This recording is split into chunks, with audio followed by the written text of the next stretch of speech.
The sound of Alex's voice sliced through the clatter of dishes like a sharp knife. "Ilara, bring me some tea, now!" I paused, my hands submerged in soapy water. "Hold on! I'm doing the dishes!" "What?" His tone was incredulous, laced with impatience. "Stop that, and bring me the tea, quickly! Can't you follow simple orders?" "But, I started, only to be interrupted. What a useless wife you are! Make me some sweet coffee, please!" It was Mrs. Whitmore, my mother-in-law, speaking from the living room. She sat there, devouring a slice of cake she'd taken from the fridge, her eyes glinting with malice. I sighed, glancing at the mountain of dishes. "There are so many! Leave them for later! Just do what we say, useless wife!" Alex's voice was a whip, each word stinging. I was Ilara, a 28-year-old working mother, trapped in a life that felt more like a prison than a home. Married at 23, I had hoped for love and companionship. Instead, I found myself in the clutches of Alex and his overbearing mother. Our son, only 4, was the sole source of joy in my bleak world. We lived in Alex's parents' house, a decision forced upon me under the guise of caring for Mrs. Whitmore after my father-in-law's passing. Initially, I sympathized with her supposed grief, but soon it became clear that I was nothing more than a pawn in her cruel game of domestic tyranny. Cooking, cleaning, working, it was never enough. My efforts were met with scorn. My meals left untouched or criticized harshly. "The stir-fry is so half-hearted," Mrs. Whitmore would scoff. "Cook it properly from scratch." "I'm busy and can only make simple things," I'd respond, trying to keep my voice steady. "That's why I hate backtalk from a daughter-in-law," she'd snap. "Cook from scratch? Why don't you cook then? You're a good cook, right?" I dared to retort once, immediately regretting it. "Why would I do housework when you're here?" Her response was cold, dismissive. "Are you out of your mind?" Their cruelty escalated over time, shifting from harsh words to a chilling silence. They began to ignore me completely, as if I were a ghost haunting my own home. My presence, once merely undervalued, now seemed entirely invisible. 5 years passed in this suffocating atmosphere. Alex and I turned 35 and 33, respectively. Our son grew. Yet the oppressive air in the house remained unchanged. My mother-in-law, now 63, seemed to thrive on my misery. One evening, as I trudged home from work, a heavy realization settled over me. My existence seemed pointless in their eyes. I was a shadow, unseen and unheard. The only voice that acknowledged me was that of my son. The thought of losing even that small recognition was unbearable. Returning home, I began cooking immediately, trying to push away the gloom. I prepared mapo tofu, fried chicken, and a stir-fry with bell peppers and pork, hoping to bring some semblance of normalcy to our dinner. "Bring me the mayo," Alex commanded abruptly, breaking his long silence. "Sure, here you are," I replied, handing him the mayonnaise. His first words to me in ages were not of gratitude or conversation, but a mere order. It was the final straw, the breaking point of my patience and tolerance. The evening took a turn for the worse when Mrs. Whitmore demanded, "Clean the toilet." "What? Now?" I was aghast. "Yes, now," she insisted, her voice dripping with venom. I snapped back, unable to contain my frustration. "Don't say such a thing while we're eating. It's nasty. Just like your heart," she hissed. Our argument escalated quickly, with Alex interjecting, demanding I apologize to his mother. But I refused, standing my ground for the first time in years. The conflict reached its peak, and in that moment a decision crystallized within me.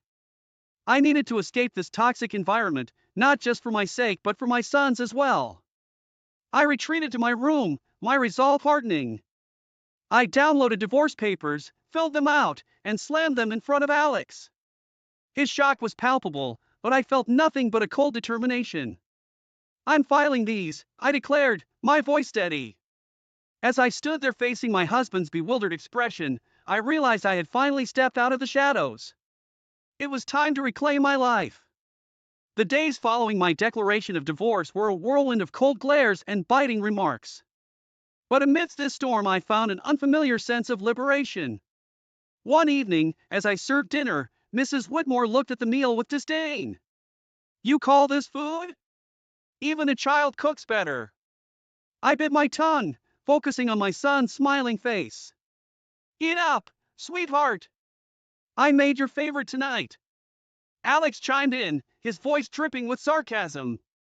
"Oh, playing the perfect mother now, are we? What a joke!" I could feel the anger bubbling inside me, but I kept my composure. "I'm just trying to make a nice dinner for our son." Mrs. Whitmore snorted.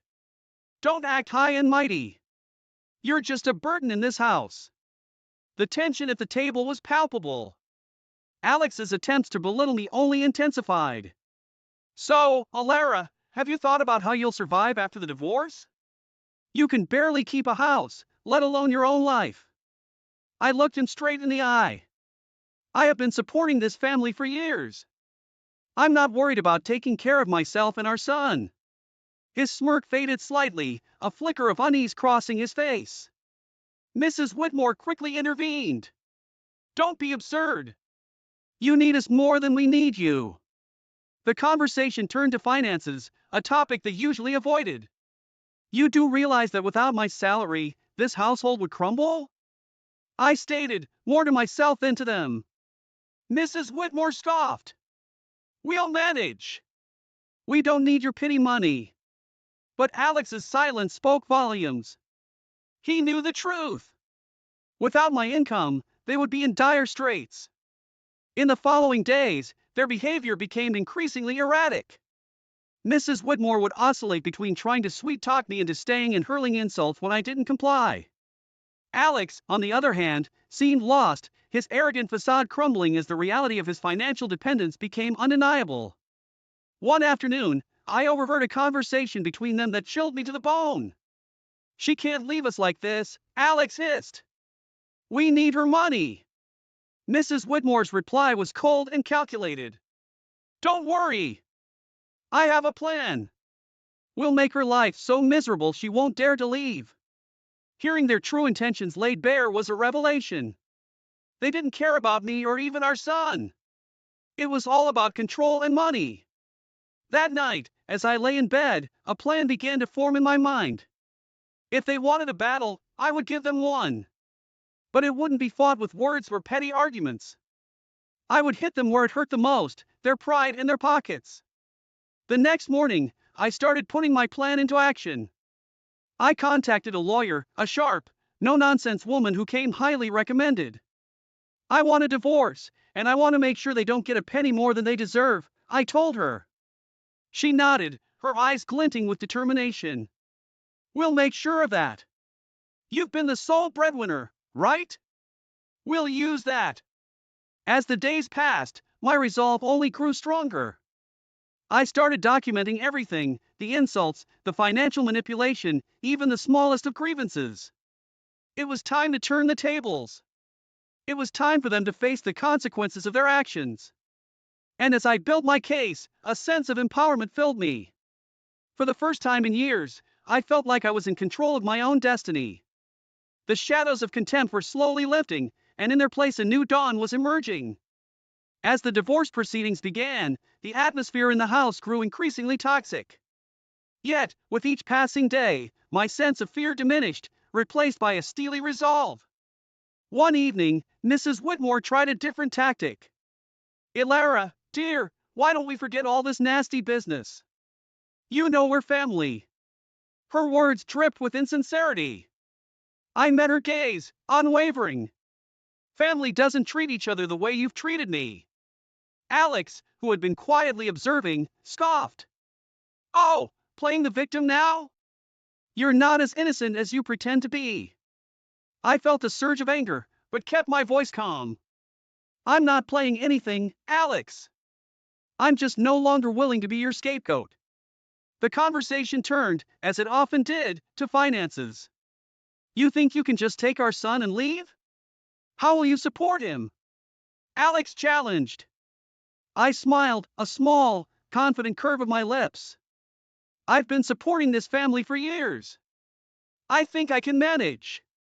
Mrs. Whitmore's expression twisted into a sneer. You're nothing without us. You'll come crawling back. But their words no longer held power over me. I knew my worth, and I knew the truth. The next day, I met with my lawyer again. She laid out the strategy clearly. We'll expose their financial dependency on you. It will play a crucial role in the custody battle and the division of assets. I nodded, feeling a sense of vindication. The law was on my side, and I was ready to fight. Back at home, the tension reached a boiling point. Mrs. Whitmore's attempts to undermine me became more desperate. You think you're so smart, she spat one evening. But you're just a cold-hearted woman, abandoning your family. I looked her straight in the eyes. No, I'm a woman who's finally standing up for herself. Alex jumped in, his voice laced with venom. You'll regret this. You can't survive without me. But his threats fell on deaf ears. I was done being intimidated. As the days went by, my preparations for the court battle intensified. I gathered financial statements, recorded their abusive remarks, and collected evidence of their negligence. One afternoon, as I was organizing my documents, my son came to me. Mom, are we going to be okay? His voice was small, uncertain. I pulled him into a hug, feeling a surge of protectiveness. Yes, sweetheart, we're going to be just fine. We're leaving this place, and we're going to start a new, happy life. Just you and me. His arms tightened around me, and in that moment I knew I was making the right decision. I was fighting not just for myself, but for my son's future. The day of the court hearing loomed closer, and with it a sense of impending freedom. I was ready to face Alex and Mrs. Whitmore, ready to end their reign of control and emotional abuse. I was ready to reclaim my life and give my son the peace and happiness he deserved. It was time for justice, and I was determined to see it served. The day of the court hearing arrived, a day I had been anticipating with a mix of dread and determination. As I sat across from Alex and Mrs. Whitmore in the courtroom, I felt a sense of surrealism. This was the moment where everything would change. The proceedings began with a cold formality. Alex's lawyer portrayed him as a devoted husband and father, struggling under the weight of false accusations. Mrs. Whitmore played the part of the grieving mother-in-law, wronged by an ungrateful daughter-in-law. But their performance was transparent, their lies brittle. When my turn came, I spoke clearly, my voice steady. I have been the sole provider for this family for years. My husband's unemployment and his mother's manipulation have been constant sources of strain. Alex interjected, his voice laced with false hurt. Alara, how can you say these things? I've always supported you. I turned to him, my gaze unwavering. Support is more than just words, Alex. It's about actions, and your actions have shown nothing but selfishness and cruelty. The judge listened intently as I presented my evidence. Financial statements, recordings of their verbal abuse, testimonies from neighbors who had witnessed their behavior. The truth was undeniable. As the evidence mounted, Alex's facade began to crumble. Mrs. Whitmore's composure cracked, her mask of innocence slipping away. The courtroom was silent, the air thick with tension. Then came the revelation that sealed their fate. My lawyer presented photographs and documents proving Alex's infidelity and Mrs. Whitmore's illicit affair with a wealthy neighbor, Mr. Harwood. The courtroom erupted in murmurs as the images were displayed, showing them in compromising positions, their deception laid bare for all to see. Alex's face turned ashen, his eyes wide with shock.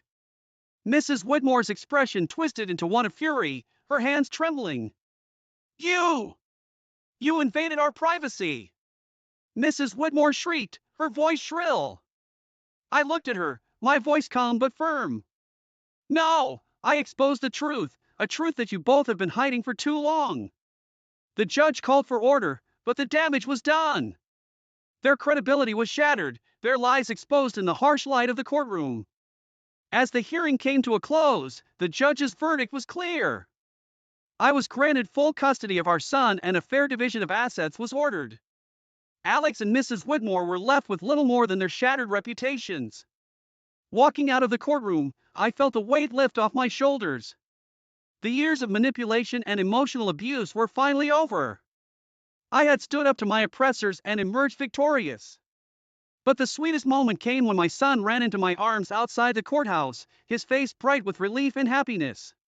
"We did it, Mom," he said, his voice filled with joy. "Yes, we did," I replied, holding him close. "We're free now. It's just the beginning for us." And as we walked away, hand in hand, I knew that this was not just a victory for me. It was a victory for every person who had ever been made to feel small, powerless, or unworthy. It was a victory for truth and justice. It was the start of a new chapter, a chapter filled with hope and the promise of a brighter future. The aftermath of the court ruling was immediate and tumultuous. Word of Alex and Mrs. Guest Whitmore's deceit spread like wildfire, tarnishing their reputations in our small community. They were no longer able to hide behind their facade of respectability. In the days following the verdict, I focused on rebuilding my life with my son, but I couldn't ignore the sense of satisfaction that came from knowing Alex and Mrs. Whitmore were facing the consequences of their actions. One evening, as I was preparing dinner, I received an unexpected visitor. It was Mr. Harwood's wife, Mrs. Harwood, her eyes red with unshed tears. "Alara, I heard about everything. I can't believe what Sylvia, Mrs. Whitmore, did." Her voice broke, and I could see the pain etched on her face. I invited her in, offering a cup of tea. As we sat at the kitchen table, she poured out her heartache. I trusted her as a neighbor, as a friend, and to think she was having an affair with my husband. I listened, offering words of comfort. It was clear that Mrs. Whitmore's actions had caused more damage than she had ever anticipated. The next day I encountered Alex in town. He was a shadow of the man he once was, his arrogance replaced by a look of defeat. "Alara, please, can we talk?" he asked, his voice barely above a whisper. I stopped, facing him. "What is there to talk about, Alex?" He fidgeted, unable to meet my eyes. I'm sorry, for everything. I didn't realize how much I depended on you, on your strength." His apology, though late, was a testament to the shift in power.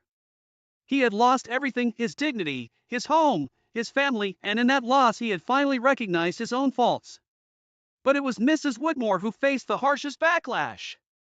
Her affair with Mr. Harwood had not only ruined her reputation but had also led to legal troubles. Mrs. Harwood had filed for divorce and was pursuing a lawsuit against her for alienation of affection. I heard about Mrs. Whitmore's plight from neighbors, the whispers and rumors painting a picture of a woman undone by her own actions.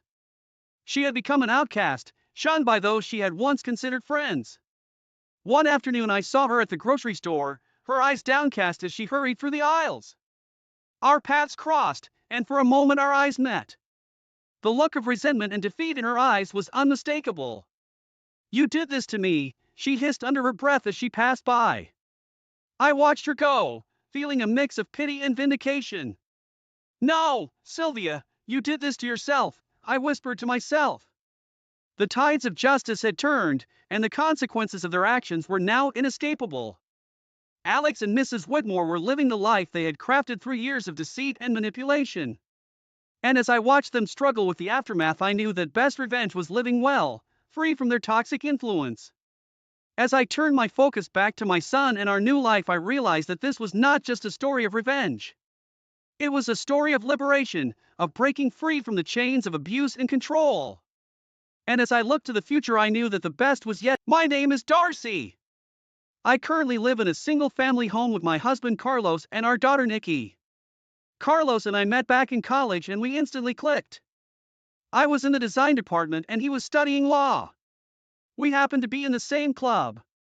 After graduating, I took a job at a design firm and was doing what I loved. Carlos and I dated for a few years and got married in our early 20s.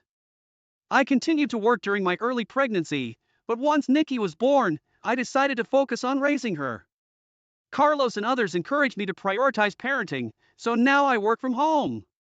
By the way, Carlos passed the bar exam after college and is now working as a lawyer. "Mommy, I'm going to play with my friends. Be back before it gets dark." Okay. Life's pretty amazing, living with a loving husband and an adorable daughter while doing the design work I love. Then, one day, something unexpected happened. I was out shopping a bit far from home when I saw my mother-in-law, Christine, struggling with some heavy bags. I couldn't help but approach her. Mother-in-law! Oh, Darcy, what a coincidence! Christine smiled warmly at me. Since it had been a while, I felt happy to see her and suggested, how about some tea? I'd love to, but I'm in a hurry. Oh, I see. My apologies. It's fine. Let's catch up over tea next time. Then, let me at least help you get these bags home. They look really heavy. After some convincing, I loaded her bags into the back seat of my car. They were pretty heavy, and carrying two of them seemed like a task. Christine said, "I'm sorry and thank you," with a smile, so I felt reassured that being a bit assertive was okay. Plus, there was something I had been wanting to talk to her about. We chatted about this and that as I drove her home. It takes about 3 hours and 30 minutes to drive to our in-laws' place, so we can't visit frequently. However, we do make it a point to visit for New Year's celebrations, so I know the way. Weren't you struggling carrying all this by yourself? I decided to ask about something that had been bothering me on the way. In one of the bags my mother-in-law was carrying, there were groceries. In the other, there were daily necessities and cosmetics, items clearly geared toward a younger demographic rather than what she'd typically use. Well, they're essentials. I ended up buying a lot. Her expression seemed a bit down. I didn't pry any further and drove us to her home. Darcy, thank you so much. You've been a huge help. This is far enough. I can take the bags to the entrance. Oh, you don't have to. When my mother-in-law opened the door, I placed the bags at the entrance. Just then, I heard a harsh voice. Finally, you're back. What took so long, mother-in-law? The voice belonged to my sister-in-law, Katie. She seemed surprised to see me and her words trailed off. I was equally surprised to see Katie and found myself frozen in place. My mother-in-law looked flustered as she assessed the situation. Sister-in-law, long time no see. How have you been? Fine, fine. It's been a while for you too, Katie.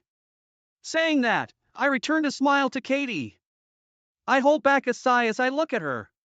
She clearly looks like she's just woken up. She's holding her mobile phone in one hand. Her incomplete sentence alone was enough to raise suspicions. I'm sorry for the sudden visit. I happened to see mother-in-law while I was shopping nearby. She looked like she was struggling with the bags, so I came along. I see. I just got back from work this morning. I'm a mess. Sorry. Thank you for helping mother-in-law. I'll take it from here. Katie quickly grabbed the bags and took them inside. In a soft voice, I asked mother-in-law, "Is everything all right living with Katie and the family?" Mother-in-law simply smiled and nodded. Thanks for your concern, Darcy. I'm fine. Sorry I can't even offer you tea. No worries. It was nice to catch up. I'll visit again. Without pressing mother-in-law further, I left. Still, I couldn't simply ignore the situation I just witnessed. Originally, mother-in-law was supposed to live with us, but after father-in-law passed away over a decade ago, my brother-in-law Brett said, "We'll live in the family home and take care of mom." Even Carlos, my husband, was initially concerned. I felt uneasy about the situation, so I initiated a discussion, but it didn't go well. Carlos is busy with work, right? And he has irregular days off. I work close by, and Katie's parents live nearby, too. But still, don't worry. I was a troublemaker back in the day, and I haven't done much for mom, you know? I want to repay her. All right. Given what was said, Carlos couldn't really argue. In the end, with my mother-in-law's consent, my brother-in-law and his wife moved into her house. Today, I shared what happened with Carlos. Really? That's concerning. I'm not sure, but it makes me a little worried. Let's give Brett a call. After hearing my concerns, Carlos decided to call Brett. Hello? Carlos, what's up? Hey, it's been a while. Just checking in on you. I'm doing fine. After exchanging pleasantries, Carlos began to move the conversation forward. Calls usually led to discussions about how great things were between him and Katie, and this was no exception. Good to hear you're doing well. Yep, we're taking an extended vacation next week. What about Mom? Is she coming? Mom said we should just go, the two of us. Carlos and I exchanged looks. Given my mother-in-law's personality, this was no surprise. But we did notice Brett hesitating for a moment. In that case, let's have Mom stay with us during that time. What? At Carlos' words, Brett raised a surprised voice, and I looked up. Carlos, who smiled at me, nodded slightly and continued. We haven't seen Mom in a while, and I think Nikki will be thrilled. I'll get in touch with Mom. So it's settled. Hey, wait! Carlos cut off the call before Brett could finish. Carlos exhaled deeply and looked at me with a serious face. We had stumbled upon an opportunity to discuss my mother-in-law. Following that, Carlos promptly arranged the dates with Brett. I coordinated with my mother-in-law, and she agreed to stay with us for about a week. Granny's coming today? Yes! Isn't it exciting? Yeah! Nikki loves Granny! Nikki was ecstatic that her grandmother would be staying over. A few days later, my mother-in-law arrived at her home with minimal luggage. As soon as she entered, she looked relieved and bowed her head. I'm sorry for intruding for a whole week. Don't worry about it. You're more than welcome. Nikki has been looking forward to this, so please make yourself at home. And so we spent a week together with my mother-in-law. However, I felt uneasy about my mother-in-law's actions from day one. Before her arrival, I cleaned up the home office I usually use for work to make space for her. When I showed her the room, she immediately said, "Oh, you've prepared such a room for me. I feel bad. I'd be okay just with a corner." No worries, please feel free to use the room. I only use it for work anyway. I convinced her to use it, but she still seemed apologetic. Also, with the kids off school today, I was planning to make lunch for the three of us when she said, "Let me cook. Can I use the fridge?" She kept insisting on doing household chores, even though I wanted her to relax. Gratefully, I managed to get her to unwind in the living room by having Nikki play with Granny. Additionally, she would say things like, "Oh, don't go to the trouble of snacks for me. I'm not worth it." Or "I'm fine with whatever's left over. Cold food is enough for me." As if she's an outsider rather than family. She used to be much more vibrant. It was painful to see her belittling herself like this. When Carlos came home while Nikki and mother-in-law were chatting, I filled him in on how she was acting. I see. Thanks for letting me know. I wish she would value herself more. Let's keep an eye on her. It's only the first day. Right. And just when it was getting late and we were about to go to sleep, my mother-in-law said, "I guess I'll borrow this spot for a bit." Carlos and I read a loss for words at her action. She was trying to lie down and sleep on the basement floor. Mom! Carlos was speechless. I said as calmly as possible, "Mother-in-law, please consider this your room until you leave. Use a comforter so you don't catch a cold." But won't that be a bother? Absolutely not. We want you to be comfortable and enjoy your stay here. I looked her straight in the eye, trying to convey my sincerity. From her behavior, it was obvious what kind of life she's had with her own family. When I smiled warmly, mother-in-law's eyes filled with tears and she broke down. It's been 10 years since I've slept in such a warm place. Thank you. What? My mind reeled from what I just heard. Carlos's voice was several octaves lower, filled with disbelief. Hey, Mom, tell us the truth. Are you getting along with Brett and the others? How's life been? Mother-in-law chuckled awkwardly before speaking. Well, getting along might be stretching it, but I have to make do, right? I mean, if they ditched me, I wouldn't know how to fend for myself at this age. Slowly, mother-in-law began to share the grim reality of her life with us. Turns out it was much worse than we could have ever imagined. She was handling all the housework in that home. Whenever Katie was a little unhappy, she would raise her voice at her. All the shopping responsibilities were left to mother-in-law. She would buy whatever they needed. Moreover, mother-in-law was shouldering most of the living expenses. Clearly, her son-in-law and his wife had ulterior motives when suggesting they move in together, mainly to exploit mother-in-law's finances. Mother-in-law would only eat after the two of them were done, usually in the basement. The basement didn't even have heating, so she was freezing during the winter months. It's been a long time since I've had a meal like today's. I was always alone, you know. What? Are you serious?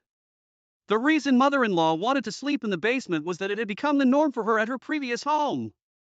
Both Carlos and I were at a loss for words. Initially, when Brett and Katie moved in, they were kind to her. At first, mother-in-law was happy and thought it was a good idea to live with them. However, as the years went by, their behavior changed drastically. Initially, Katie used to cook, and Brett would help with other chores. I'm so tired. Brett, you work so hard. Let me take care of things today. You should rest. Really? Thanks, Mom. That was probably the beginning. Mother-in-law, I'm really tired today. Oh, sorry, Katie. I have plans with the neighbors today. What? You're prioritizing them over me? Oh, I apologize. That's selfish of me. No, that's not it. Don't worry. I'll prepare dinner when I get back. This is my room, and this is Brett's room. Slowly but surely, they began to change how they treated mother-in-law, manipulating her more and more. Eventually, she found herself taking on almost all of the housework and contributing financially as well. Initially, she was using what used to be father-in-law's study as her room. It was a well-equipped space with a bed and other furnishings. She was delighted to be able to use such a cherished space as her own room. Even the study wasn't safe from Katie's reach. One day, Katie suggested, let's renovate this old study. Hold on, Katie. This is my husband's cherished study. Can we please leave it as is? I'm just thinking of your well-being, mother-in-law. Why do you have to make me look like the bad guy? I'm sorry, but I like it the way it is. Really?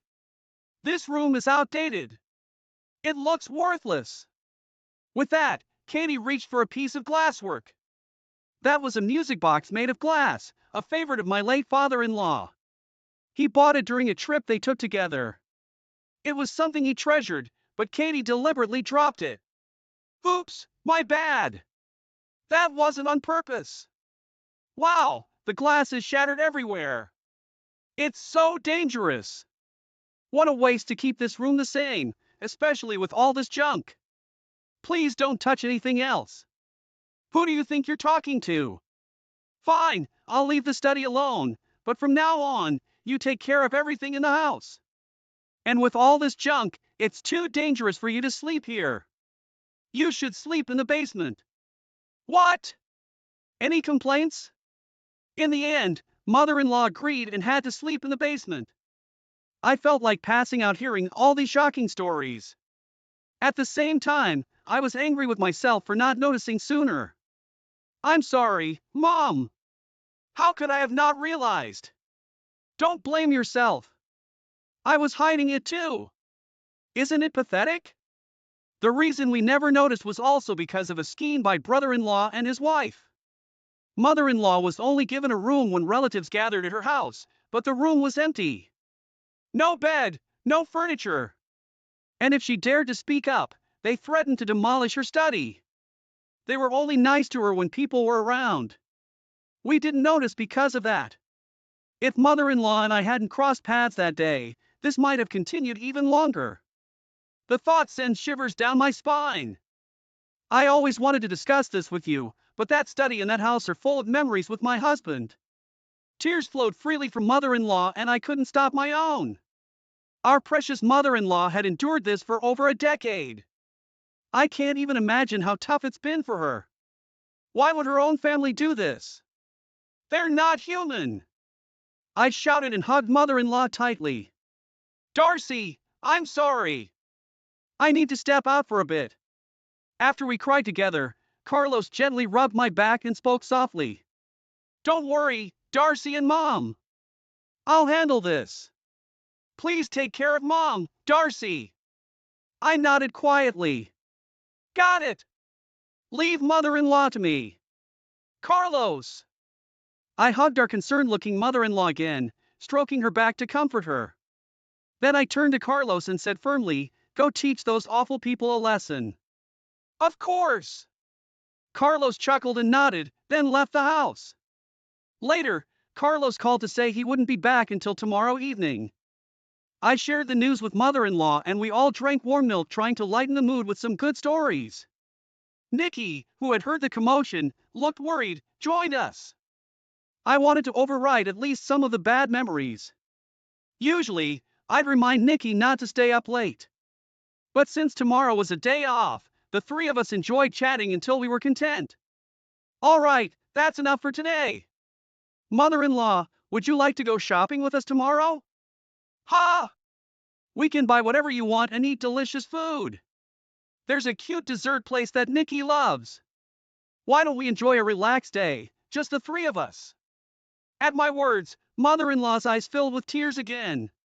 She nodded slowly, repeating, thank you, over and over. That night, we spread an air mattress in the living room and slept closely together with mother-in-law in the middle. The next morning, mother-in-law greeted us with the same smile she often showed when father-in-law was alive. Good morning! And just as promised, we all had a fun shopping day. In the evening, we got a message from Carlos saying he had returned home, so we headed back as well. Before entering the house, I had one more thing to say to mother-in-law. Mother-in-law, we are on your side. Whatever is hurting you, just let it out here. We will always be by your side.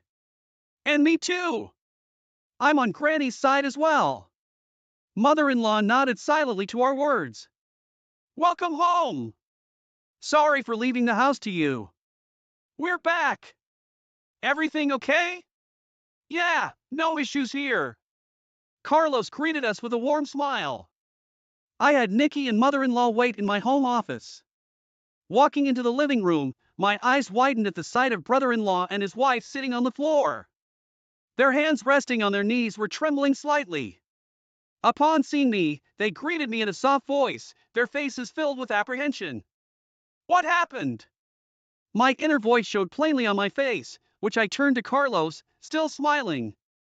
He said, I haven't done anything yet. His use of yet made even me tense up, expecting something dramatic to happen. So to cut to the chase, starting today, Mom will be living with us, Carlos continued. I felt relieved at those words. Carlos continued to speak to me as I nodded. So Brett, do you fully grasp what you've put Mom through? And you too, Katie, do you understand what you've done to someone else's mother in their own home? I can't say it's entirely your fault. We didn't notice it either, but you have to take responsibility for your actions. After all, you're supposed to be mature adults. Carlos spoke vehemently. It was the first time I'd ever seen the unusually gentle and calm Carlos so angry. I honestly dislike bringing up work matters at home, but this time I'm speaking as Miss Christine's attorney, not as family. His voice was friendly, but low and icy. My brother-in-law and his wife meekly responded. Yes! And after several hours of discussion, numerous decisions were made. First, my brother-in-law and his wife would no longer be with us. They would have to return all the money they had been extracting from mother-in-law, plus pay additional compensation. Having decided to respect mother-in-law's emotional attachment to her study and her own home, brother-in-law and his wife moved out. We banned them from ever setting foot in mother-in-law's home again. Upon hearing the decision, mother-in-law gave a troubled smile. So we are family, right? Asking for damages is a bit much, don't you think? No! This is a gesture from our son Brett to Miss Christine, right? Carlos's words left Brett nodding so fervently, he looked like he might lose his head. Yes, yes! I'm truly sorry for everything. Please accept this as our sentiment. Brett seemed so diminished that you'd wonder what on earth had happened. After the conversation, Carlos took a deep breath and turned to mother-in-law. So please accept this, Mom. Let's put an end to this. Brett and his wife will never forget what they've done and make sure it doesn't happen again. Both of them nodded in silence. Seeing this, Carlos smiled gently and continued in a low voice. Well, it will never happen again, right? Yes, yes, yes. Never again. Absolutely. So the conversation ended. Within a few months, we had received the damages that Carlos had arranged from the mother-in-law and his wife. Mother-in-law wanted to give it to us, saying it was because we had helped her, but we refused. She insisted, so we agreed to accept a little each month for groceries and let mother-in-law use the rest. Carlos, what did you say to Brett and his wife? I was curious about that day, so I asked him when we were alone. Carlos scratched his head, even though it wasn't itchy. Don't lose faith in me, okay? Why would I? You helped mother-in-law and made them regret their actions. Actually, Carlos had contacted Brett immediately after hearing what had happened. It's strange for me to say, but I rarely get angry. But when I do, people say I'm scary. I think I really scared them when I called.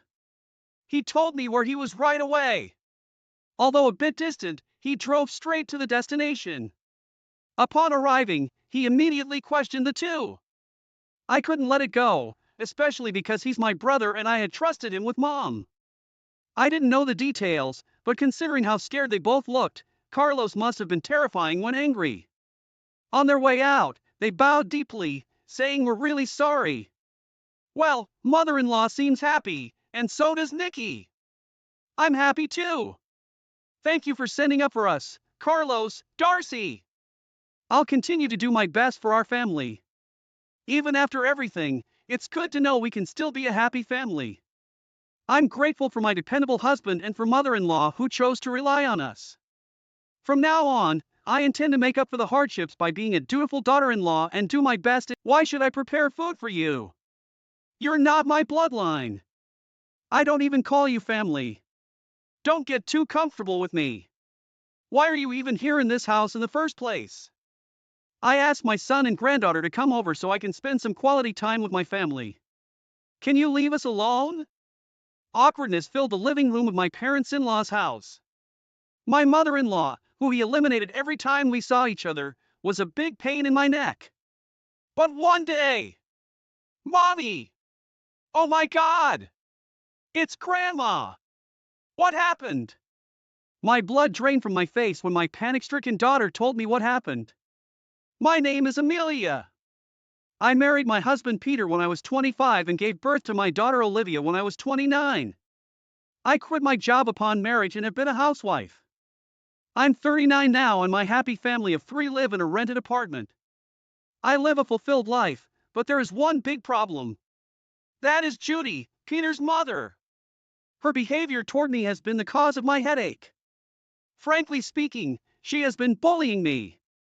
She told me herself that she doesn't accept me as the wife of her son. Although she did not outwardly oppose our marriage, I've been snubbed for various reasons from the very beginning. She used to show up unannounced, force herself inside the house, and complain about the way that I did the housework and the taste of my cooking. Before I came pregnant with Olivia, she made unreasonable demands that I have to give birth to a boy. Then she would bring her worn-out, tattered clothes to me, saying, she even sent me health-rotten vegetables on COD without my permission. In short, she has done pretty much everything that most people would call baiting. What keeps me sane is that Peter and Olivia are always on my side. Whenever Peter finds me being bullied by Judy, he always intervenes. Olivia tells her, when Judy talks bad about me. When I go to my in-laws' house, she says something sarcastic about me even in front of Brian, my father-in-law. Every time, he scolds her not to say such things. She never minded and continued to torment me as if it was part of her daily routine. One day, Olivia came home from school with a gloomy look on her face. Normally, she cheerfully shouted at the front door, but she was silent. She brushed it off, but continued to look as if she was in a state of deep thought after that. She was always smiling and cheerful, so they bothered me very much. I knew she was at a sensitive age and didn't want to pester her, but I couldn't just leave it at that. Peter had to work late that day, so there was going to be just the two of us at dinner. I thought she would talk to me then. When she was slowly eating her bottle of mac and cheese, I started the conversation. I'm worried about you. When you say you're okay, it's often not the case. I'll never tell anyone and won't get angry. No matter what happens, I'm always on your side. Can you tell me what happened? She put down the fork and remained silent for a while. Then, she made up her mind and opened her mouth. She began to explain as articulately as a 10-year-old could. She went to play with her friends at her house, which was a 15-minute drive from ours, after school.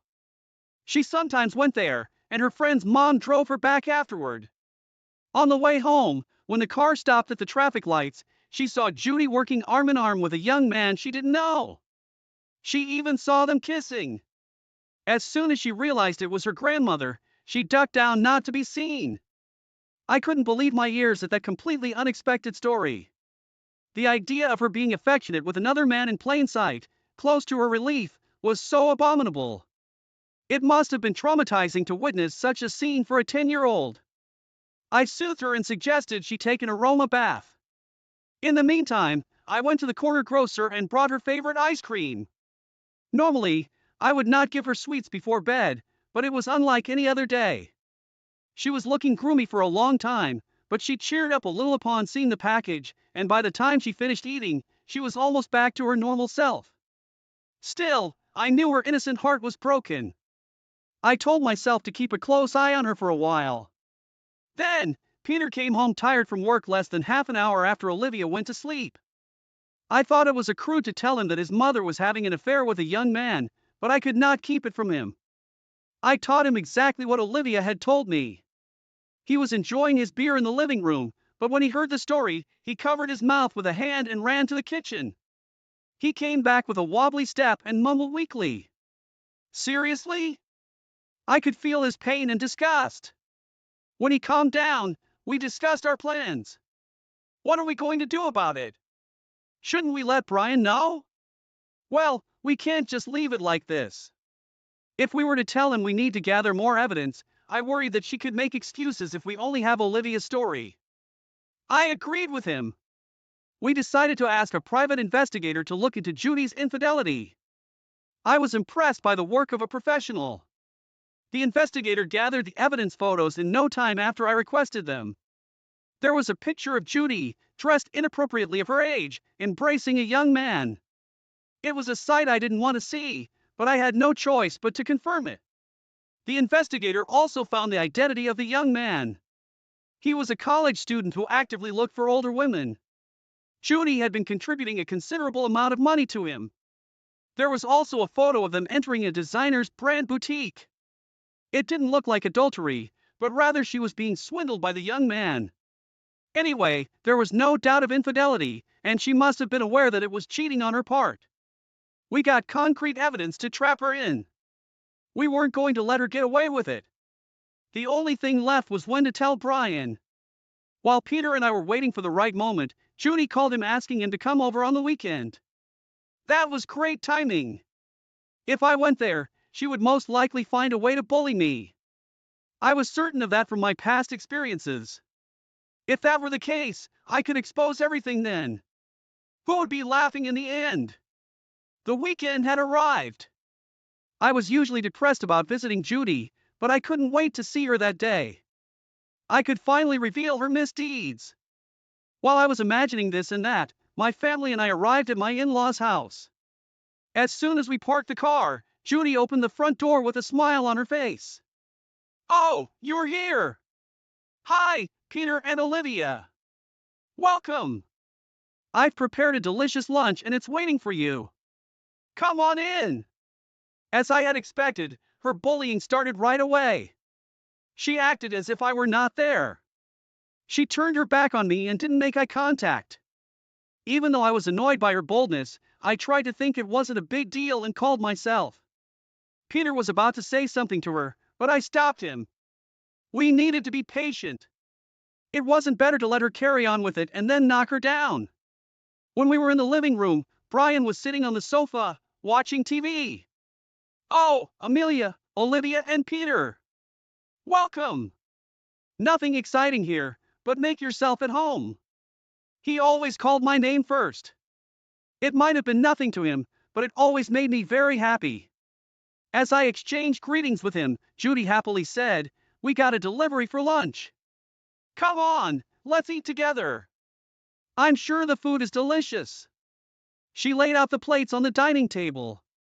The lunch was Thai food. There was a papaya salad, pad thai, green curry, tom yum soup, and so on. They sure looked delicious, but I was allergic to coriander. Judy, of course, knew that.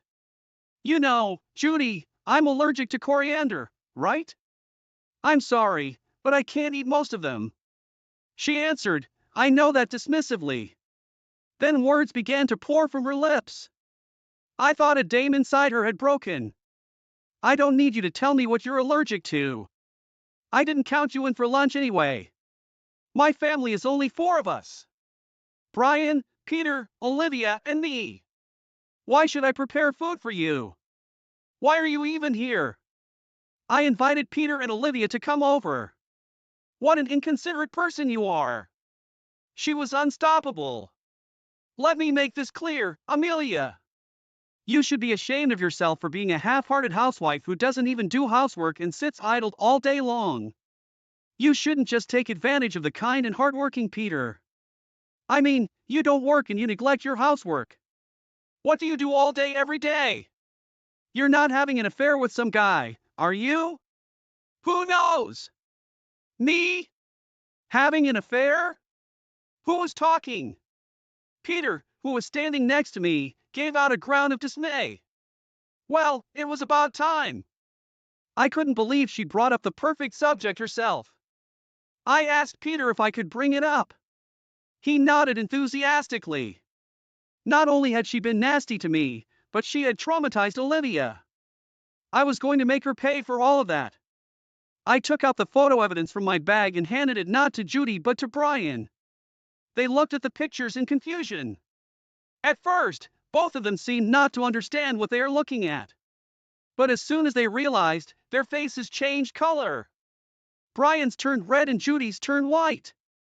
I was amazed by the contrast. What are these? As you see, Judy's having an affair with this young man. Olivia saw them together. She suspected me of having an affair, but it seems she was just talking about herself. No, that's not true. I'm not having an affair with Justin. It's purely.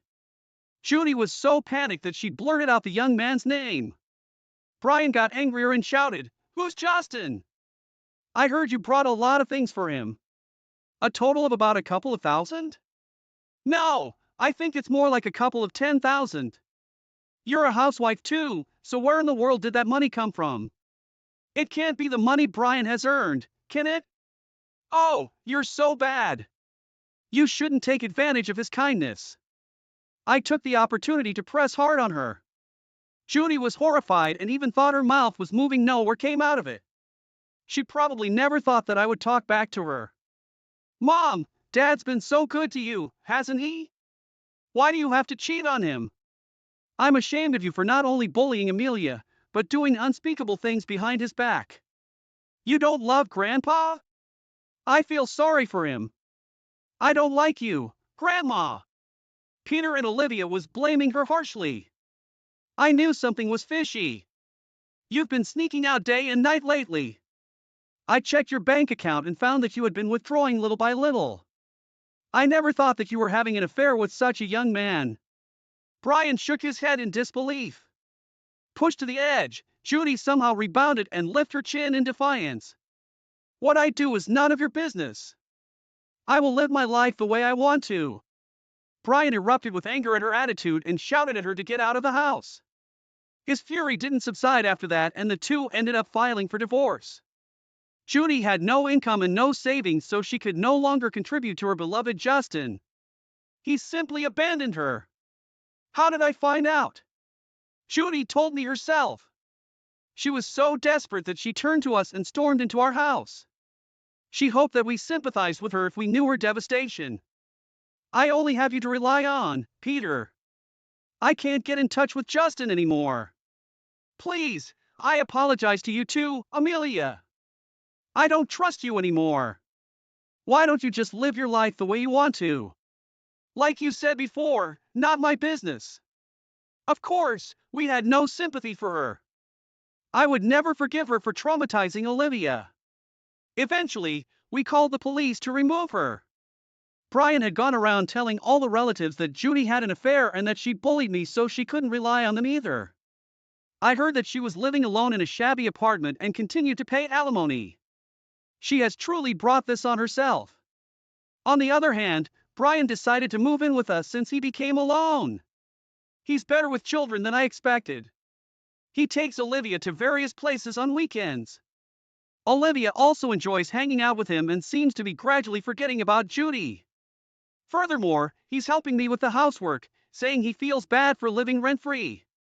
In the beginning, I had to teach him step by step. Now, he can do everything by himself and even cooks dinner for us. Thanks to him, I'm able to go out and work part-time. It took me a while to get used to working after a long break, but I enjoy being outside the home. I'm even thinking about getting a certification in something.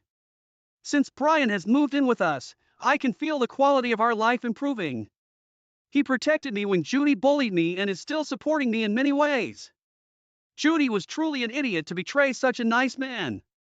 I learned from her mistake not to indulge immediate greed and to be grateful for the happiness. I cooked all the food by myself tonight. My daughter-in-law didn't do anything. I can't understand why Mike married this useless failure who can't do anything. Why would you say that? You're terrible. While I was getting shot by what she said, all the relatives burst out laughing. Haha, what on earth are you talking about, Mom? My mother-in-law seemed to be confused. Actually, there was a reason why everybody was laughing. My mother-in-law was the only one who didn't know. My name is Macy. I'm 31 years old and I'm married. I got married when I was 27 years old and I got pregnant soon after. I have a 4-year-old daughter and she goes to kindergarten now. I live with my husband who is a year older than me and my daughter. Mommy, the food is delicious today. My daughter, Mia, said happily while she was eating dinner. Glad to hear that. I smiled and said, my hobby is cooking and I usually prepare foods or try to find new recipes while my free time. I recently started working part-time as a housekeeper to make good use of my skills. When my daughter started attending kindergarten, I became able to work in the daytime and my life became fulfilled. Not only I can assist with living expenses by working, but also I love the feeling of being connected with people by doing something that I'm good at. I need to think of a recipe for the next housekeeping service, I thought, and took out my phone. Then, I saw the notification saying that I had 25 new text messages. I had a bad feeling.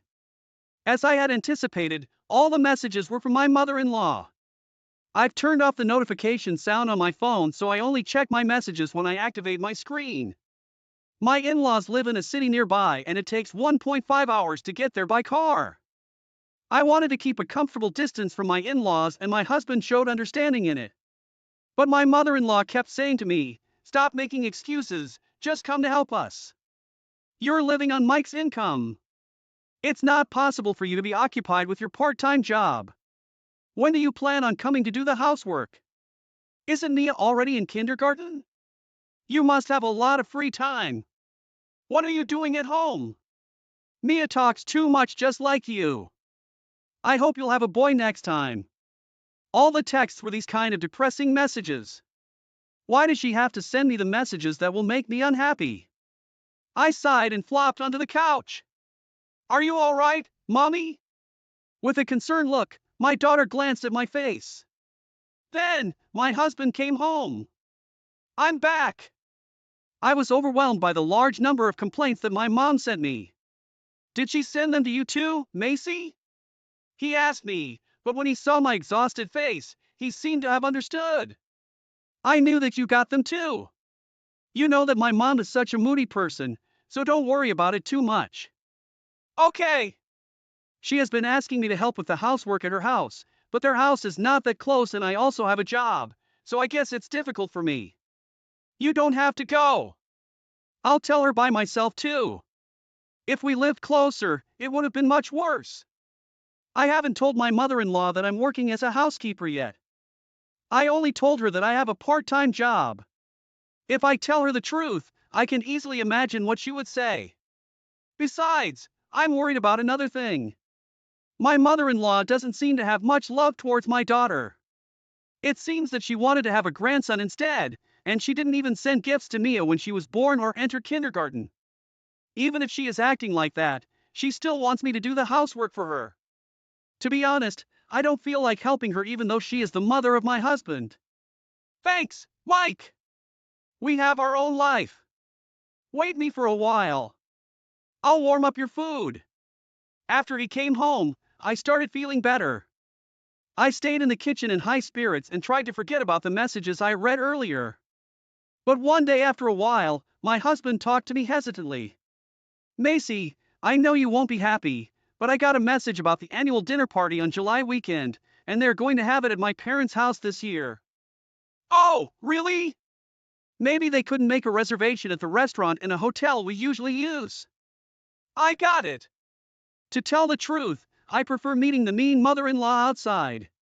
She likes showing off, so she usually acts like a very caring person in front of other people. However, if we are going to have a family party at their house, it might be different, I thought. On the day of the party, good morning, Beth. Come here, Mia, and say hello to your grandma. Come quickly. When we arrived at my in-laws' house, my mother-in-law didn't even look at her granddaughter and said bluntly, by the way, you and I are in charge of making the dinner today, so be prepared. She said to me with an evil smile, oh, is it? Okay. Beth, can I help you? My brother-in-law's wife asked her, but she said, it's okay. You should keep playing with Tommy. My mother-in-law adored her grandson, Tommy. Mia, go and play with Tommy. Yes. Tommy, Grandpa, let's play. Glad to see you, Mia. My father-in-law picked her up while he was smiling happily. He loves his granddaughter, Mia. I was relieved when I saw my daughter playing happily. My mother-in-law and I went into the kitchen. Please don't come to the kitchen while we are preparing. My mother-in-law reminded everyone, why would she do that? I was suspicious of her, but I decided to focus on cooking. I'm confident in my cooking skills. People praise me at work, and I'm getting more and more businesses. I thought to myself and cheered up myself. My mother-in-law was watching me while me starting preparing. She was just watching me, and she didn't look like she was going to do something at all. Oh my, you shouldn't do that. Don't you even know how to use the knives? That's so clumsy. Isn't that because you've been eating too much packed food? I know it's convenient, but you shouldn't do that. Gosh, you don't even know the basics of seasoning? I feel bad for Mike. I wonder how bad the food is he's been getting from you. She only complained and never helped me with cooking. I was feeling awkward, but I just said yes to her and tried to work efficiently. I know that my mother-in-law is hard to deal with. If I make her upset now, I don't know how it would affect my daughter and my husband. I decided to hold myself in for them. My mother-in-law kept complaining, but when she tasted the dish I cooked, she nodded approvingly. Good, maybe it suited her taste. I was relieved. Thank you for waiting. The dinner is ready. She called out to relatives with a big smile on her face. I was so exhausted because I made all the food for 10 people and set them on the dishes all by myself. However, I tried to see things better by thinking that it was a challenge for me to improve my skills. Wow, the plating is amazing. It looks like a dish from a fine restaurant. Can I take a picture? The flavor is rich and it's so delicious. This can be served in the restaurant. Wow, This is so good and fancy. Mommy, I want to have this at home too. The relatives were all enjoying the food and it made me happy. I thought I could start a catering service for a large group. You're right. This is really good. There are even some dishes which go well with drinks. Yes, I heard that you like drinking and you prefer this kind of dish instead of a regular dinner. When I said that, I'm glad that you're enjoying it. It makes all my effort worthwhile. My mother-in-law said in a louder voice and cut me off. What? She was just watching and complaining. I was stunned. Wait, didn't you make this with Macy? My father-in-law looked confused. No, she didn't do anything. She was just watching and put them on the table after I made it. My mother-in-law said it shamelessly and continued. I can't understand why Mike married this useless failure who can't do anything. This is too much. I knew that she was mean and she had a sharp tongue, but I found it hard to believe that she would make such a statement, especially after making me do all the work. I was speechless with anger. What are you talking about? At that moment, they burst out laughing. My husband's brother, his wife, and my husband's uncle were all laughing hard. Did everyone hear that? My husband asked his relatives while he was laughing. My in-laws were surprised. Mom, stop joking around. Everybody knows that you didn't make this. He laughed so hard that he let out tears and said while rubbing his eyes. What are you talking about? I made this all by myself. My mother-in-law yelled. It can't be. Maybe you didn't notice, but you have a really bad sense of taste and you always make the same food. It's impossible for you to make this tasty dish all of a sudden. My husband said straightforwardly. That's right. I've eaten the food that you made before, but it didn't have a flavor. Maisie has made me some food before and it was just as good as the dinner tonight. I can tell that she made the dinner tonight. My father-in-law's brother agreed.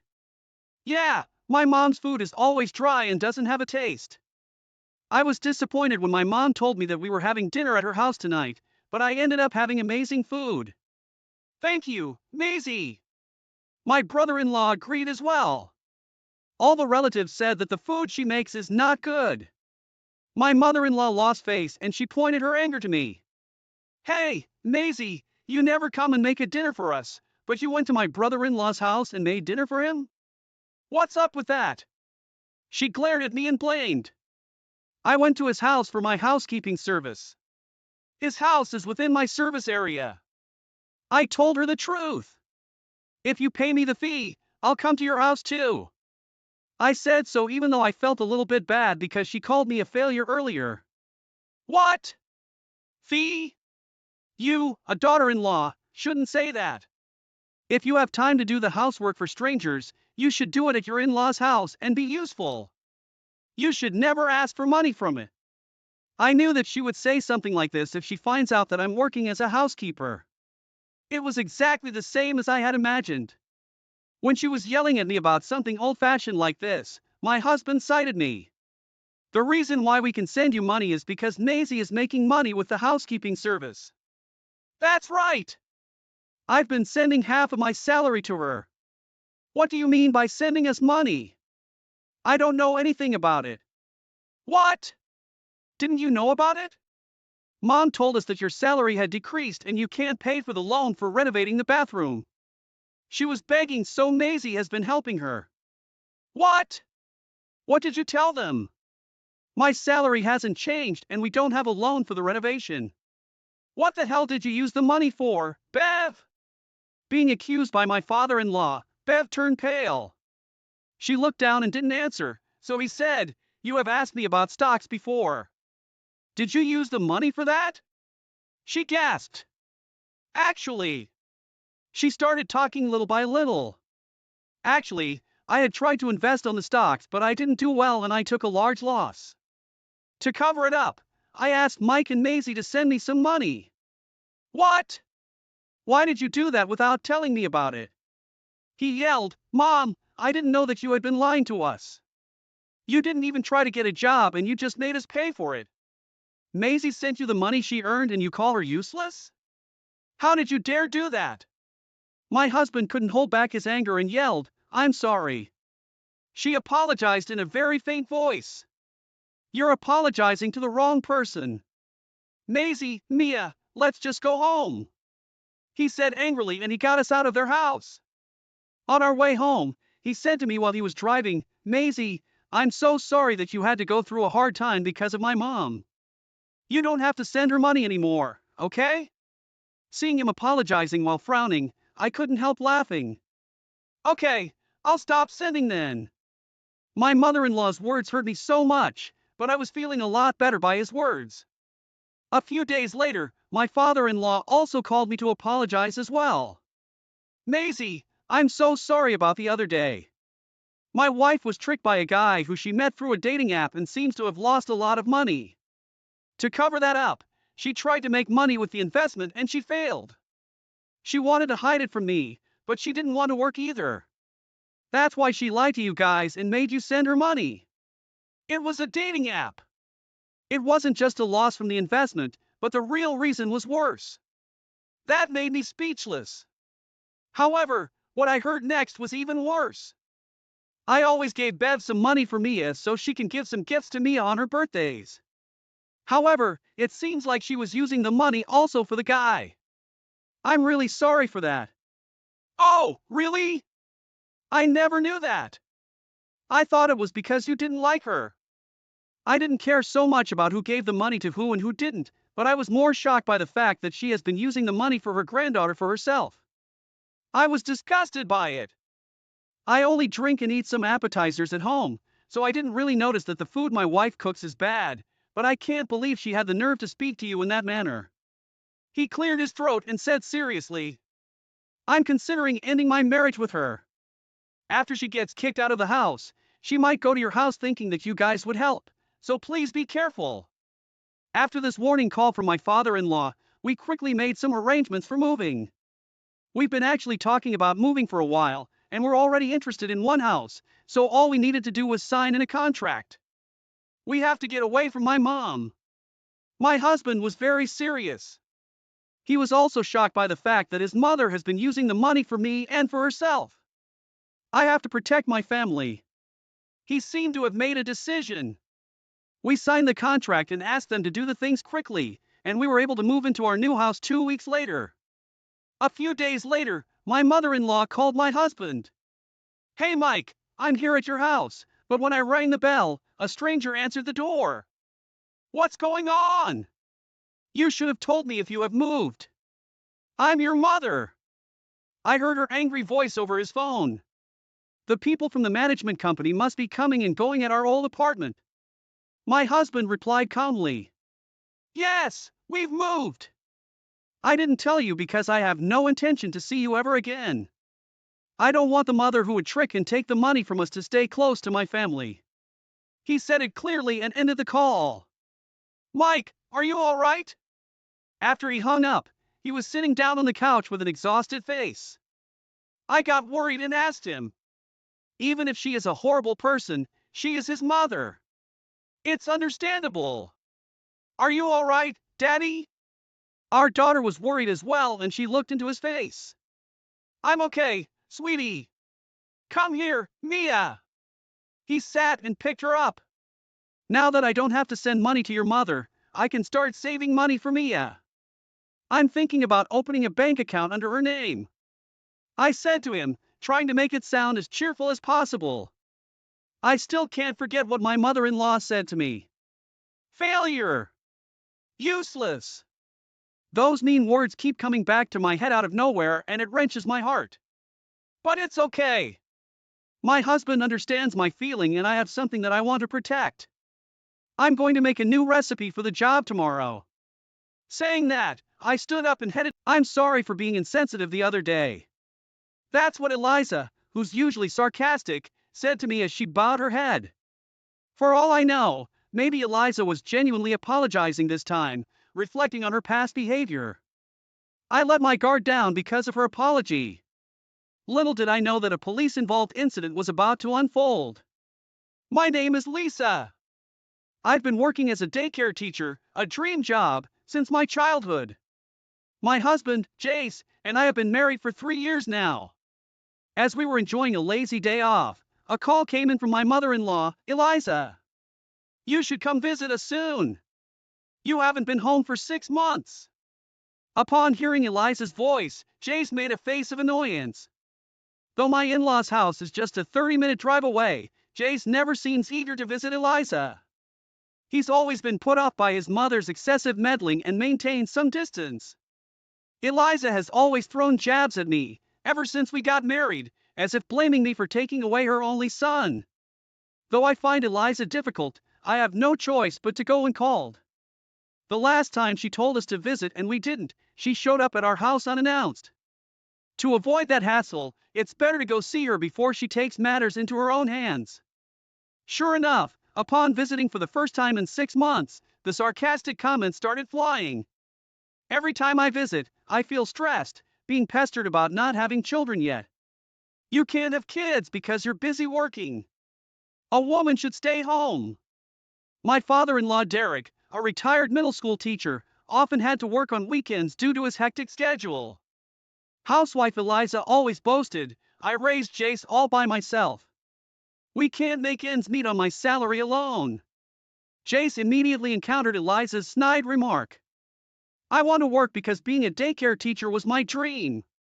Especially this year, as I'm in charge of the seniors. I want to see them through to graduation. I explained that we're not planning to have kids yet, but that just led to more insults. I was against your marriage from the start. What good does a daycare teacher do for society? You're just playing with kids all day, aren't you? I was angry at being accused of just playing, but I let it slide with a wry smile. I can't let every one of Eliza's words get to me. Once she started her insults, there was no stopping her. These days, mothers are terrible for leaving their kids so young. I wonder if it's mostly single moms or poor families. Eliza let out an exaggerated sigh. I can handle her criticizing me for not having a job or kids, but I can't keep my emotions in check when it comes to her prejudices against parents. Look, parents are struggling every day to balance work and raising their kids. What you've done, spending so much time with your children, is commendable. But not every family can afford to have a stay-at-home parent. So stop making such comments. How dare you argue with me when you can't even have children, Eliza retorted. As Eliza and I glared at each other, Derek finally spoke up. Eliza, you're out of line. Watch your words. I was surprised that Derek came to my defense. He's a man of few words and usually stays quiet when we visit. Apparently, Eliza doesn't realize she's being offensive. What's wrong with speaking the truth? Children who are left in daycare probably won't turn out well, she continued. Ignoring Derek's warning, Eliza reiterated her prejudiced views. Angry at her comments, Jay started to hastily get ready to leave. Enough is enough! Lisa, let's go! Eliza wanted to stop her son, but Jace was already heading for the door without looking back. He's become so cold to me since he got married. Eliza became hysterical. Perhaps because her son was being cold to her.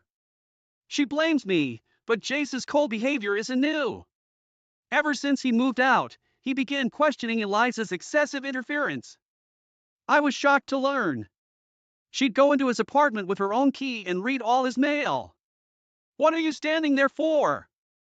Go get Jace right now, she commanded. Jace, who had already left the house, was ordered to be called back. Feeling irritated, wondering why I had to be given orders in the first place. It's sad, isn't it? You are always around, yet you're disliked. You mistake it for love, but it's just excessive interference. Thank you for showing me how not to raise a child. I snapped. I knew we wouldn't see each other for a while, so I let it all out. I was also angry about her terrible comments about daycare parents. I felt a sense of relief getting that off my chest. Her face turned red with rage. You'll see. I'll kick a nasty woman like you out of my house. Eliza slammed the front door after kicking me out. I figured this means I won't be called or visited for a while. I told Jace, who was waiting for me outside the entrance, what had happened. Good on you for standing up to Mom. We'll have some peace for a while now. I felt reassured by Jace's words, but what Eliza said last still bothered me. If we don't hear from her, I guess we don't have to visit for Christmas. A few days after thinking this, Jace got a message from Eliza. She's asking if we'd like to come to a pizza party. She said she regrets what she said to Lisa and wants to apologize. Jace asked me what I thought, and I hesitated. Honestly, I can't imagine Eliza actually apologizing. The olives on the pizza are from a friend's farm. They're really fragrant and delicious. Let's just go, and if Mom starts her snide remarks again, we'll just take the pizza and leave. I couldn't help but laugh at Jace's suggestion. That's when I remembered Jace has a real love for pizza. All right, let's go! I'm curious to see if Eliza will actually apologize. So we decided to visit my in-laws' home again on our next day off. As soon as we arrived, Eliza immediately apologized. I'm sorry for my insensitive remarks the other day. Can you forgive me? Eliza's deep apology made her seem like a different person. After that, Eliza and I chatted and laughed. This might be a first since we got married. Eliza, you sit here. If you want seconds, just let me know. Eliza had even portioned out several pieces of pizza for each of us. Apparently, she's a bit of a germaphobe, even when it comes to family. The fresh pizza emitted an appetizing aroma. I noticed Derek wasn't around as we sat down to eat. According to Eliza, he was working in the yard, and she said to eat without him. Guess we'll start then. Jace quickly grabbed a slice and took a big bite. The moment Jace picked up the pizza, I smelled its wonderful aroma. Eliza urged us to eat the hot pizza quickly, so I took a slice. The colorful veggies on top looked delicious. Eager to enjoy the acclaimed olives, I took a careful bite. But the moment I bit into it, something fell off. The bacon was juicy, and the abundant veggies were delicious. But the olives and asparagus don't have any fragrance, I muttered in a low voice. But I couldn't complain about food that was prepared for us. Jace, do you taste or smell the olives on your pizza? I quietly asked Jace, making sure Eliza couldn't hear. He nodded as if it were a given. I thought maybe my nose was stuffed because I was catching a cold, so I continued to eat. 20 minutes after we started eating, Derek comes back from the yard and takes his seat. I must have looked puzzled while examining the pizza toppings. He asked what was wrong. I looked at Derek and said, I was just thinking, I don't smell any olives or asparagus. Then Eliza's voice comes from the kitchen. It's on there, trust me. The moment I hear Eliza's laughter, Derek slams my plate off the table. Spit it out! How much did you eat? The plate shatters loudly on the floor. Caught off guard by Derek's uncharacteristic yelling, I stammer. I ate a few slices. Jace asks what's going on, but Derek just keeps insisting that I spit it out. Eliza, on the other hand, doesn't come out of the kitchen even though Derek is shouting. Confused, I get up to head to the bathroom and feel incredibly dizzy. I rush to the toilet and throw up repeatedly. I start sweating profusely and collapse in the bathroom. Call an ambulance now. I hear Derek instructing Jace, and it sounds like he's also yelling something at Eliza in the distance. Next thing I know, I'm lying in a hospital bed. Apparently I fainted temporarily due to dehydration from vomiting so much. You're going to be fine. We got you treated right away, Jace says, looking almost in tears as he explains what happened. Turns out the pizza I ate contained red spider lily, a plant considered poisonous. While it's known for its beautiful flowers, the bulb resembles olives, and the stem looks like asparagus. To an untrained eye, it could easily be mistaken. Quick thinking Derek had sent a portion of the pizza with Jace to be analyzed, revealing the presence of red spider lily. Is Jace okay? I was concerned as he had been eating silently. We had all the pizzas checked, but Jace hesitates.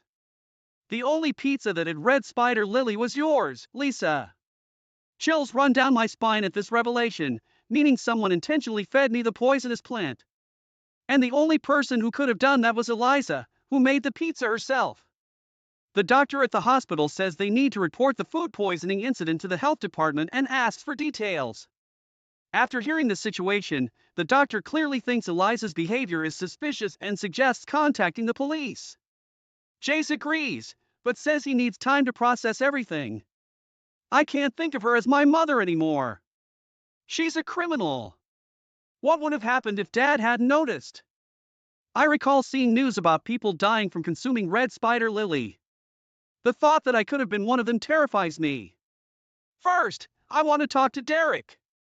I'm too scared to speak with Eliza right now. When we leave the hospital, we call Derek. He had left multiple calls and messages. However, what's even more terrifying is that there had been no communication from Eliza. Are you okay? No matter how much I question Eliza, all she says is that she made a mistake, but I'm sure she did it on purpose. Even the usually reserved Derek seemed agitated. I've been holding back, but I can't take it anymore. She really is something. Upon hearing about Eliza's shocking past from Derek, both Jace and I were stunned. Eliza lured me in, claiming she wanted to apologize, but she intended to harm me all along. Anger surged within both Jace and me, so we decided to confront Eliza directly. When we arrived at the parents-in-law's house, Eliza was sitting there, looking exhausted. She must have been scolded by Derek. Yet she didn't apologize or show any sign of concern upon seeing me. I never thought Derek would catch on. I was hoping to get rid of you, the audacious woman that you are. Jace snapped at Eliza's brazen attitude. You've got to be kidding! You criminal! Eliza seemed rattled, being called a criminal by her own son. What do you mean? I did this for Jace's sake. If he stays with you, he'll never see his children. I'll find him a better partner, so just leave. Eliza didn't seem to feel any remorse for putting poisonous red spider lily in my food. So you intentionally mixed red spider lily? You wanted me to lose my life? Was this premeditated? Yes, I did it on purpose. Red spider lily grows nearby. It's easy to get. It's a shame you didn't eat more. You would have done more than just throw up. Jace lunged at Eliza in rage. I stopped Jace and pulled out the voice recorder I had in my chest pocket. Eliza, you've confessed to intentionally harming me, and it's all on this recorder. I'll be filing a damage report with the police. Eliza paled at the mention of the police. What? You'd send a family member to prison? Yes, and both Derek and Jace have agreed. Besides, you've done the same to Derek in the past. I relayed what I'd heard from Derek. There had been a major fight over a trivial matter before. The day after the big fight, Derek noticed that dinner's pizza had no smell of olives. As a former middle school teacher, he was always cautious about food poisoning and knew what could be toxic. Instantly, he thought of red spider lily. Derek faked a stomachache and didn't touch the pizza. After Eliza went to bed, he checked the trash can and found remnants of red spider lily, which terrified him. Because of his past experiences, he was able to quickly tell me to spit it out. I can tolerate it if it's just me, but I can't allow harm to come to someone important to my son. We're getting divorced now. Derek had been able to focus on work because of Eliza's support. She had helped raise Jace, so he couldn't easily bring himself to say divorce. He knew red spider lily had been mixed into the pizza, but never blamed Eliza before. But now, he seemed resolved to give up on Eliza. Eliza, who never thought divorce was on the table, was stunned. How am I supposed to live now? I'll give you this house. We have some savings. They'll be your retirement fund once we distribute the property. Derek continued talking about divorce, like he'd been planning it all along. Eliza barely had a moment to interject. While they were discussing the divorce, we decided to leave the house. We'll go to the police station with Jace. Please cooperate once the investigation starts, I said, and headed straight to the police station. The damage report was accepted, so an investigation into Eliza would soon begin. After that, Eliza started calling us almost daily. Please retract the damage report. Her voice was full of exhaustion. Derek divorced her soon after and moved out. Between the police coming and Jace leaving, nasty rumors about Eliza had started in the neighborhood, so she begged for help. I had no sympathy. I can't deal with any more persistent phone calls. Even if I change my phone number, there's nothing stopping them from just showing up at my house. Fed up with even having to deal with this, I finally said, "Fine, I'll retract the damage report, but never show your face to us again. Even when a grandchild is born, you won't meet them. If you approach us, I'll consult the police." This seemed to shock Eliza, who had been eagerly awaiting a grandchild. However, she must have thought that a criminal record would be more damaging. Eliza ended up paying me settlement money, so I withdrew the damage report. She probably used the money from a property division she got during her divorce from Derek, so her savings must have taken a big hit. I heard from Derek that Eliza couldn't take the neighborhood gossip anymore and eventually sold her house to move to a cheaper rental in Philadelphia. Apparently, she's been calling Derek, wanting to get back together, but he made it clear that's not happening. From here on out, Eliza is likely facing a lonely life on her own. As for Derek, he moved close to our house. I've grown to love Derek, who I can really count on. I'm sure that even if we have grandchildren in the future, Derek will be there to